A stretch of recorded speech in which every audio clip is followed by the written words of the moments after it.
ইরানের সাবেক সর্বোচ্চ নেতা আয়াতুল্লাহ আলী খামেনির মরদেহ ৮ জুলাই ইরাকের কারবালা ও নাজাফে নেওয়া হবে।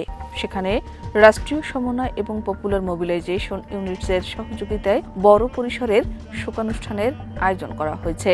পরে মরদেহ আবার ইরানের মাশহাদে নেওয়া হবে দাফনের জন্য। এই সিদ্ধান্ত ঘিরে আন্তর্জাতিক অঙ্গনে ব্যাপক আলোচনা শুরু হয়েছে। প্রশ্ন উঠেছে, একজন ইরানি নেতার শেষ বিদায়ের এত গুরুত্বপূর্ণ অংশ কেন ইরাকে অনুষ্ঠিত হচ্ছে? বিশ্লেষকদের মতে এটি শুধু ধর্মীয় বা আবেগঘন আয়োজন নয়, বরং এর সঙ্গে গভীরভাবে জড়িয়ে আছে মধ্যপ্রাচ্যের রাজনীতি, আঞ্চলিক শক্তির ভারসাম্য এবং কূটনৈতিক বার্তা। কারবালা ও নাজাফ শিয়া মুসলিমদের অন্যতম পবিত্র শহর।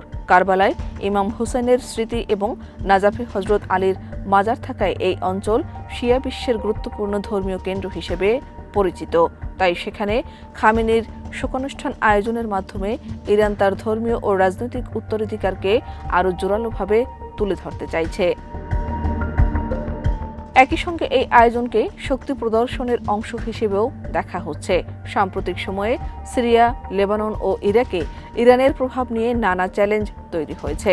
বিশেষ করে ইরাকে পিএমইউকে রাষ্ট্রীয় নিয়ন্ত্রণে আনার আলোচনা তেহরানের জন্য চাপ তৈরি করেছে।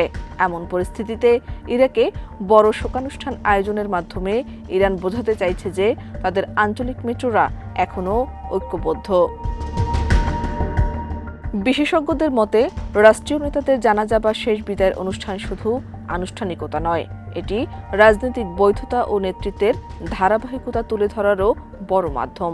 তাই খামেনির শোকানুষ্ঠানকে ঘিরে ইরান শুধু আবেগ নয়, বরং কৌশলগত বার্তাও দিতে চাইছে।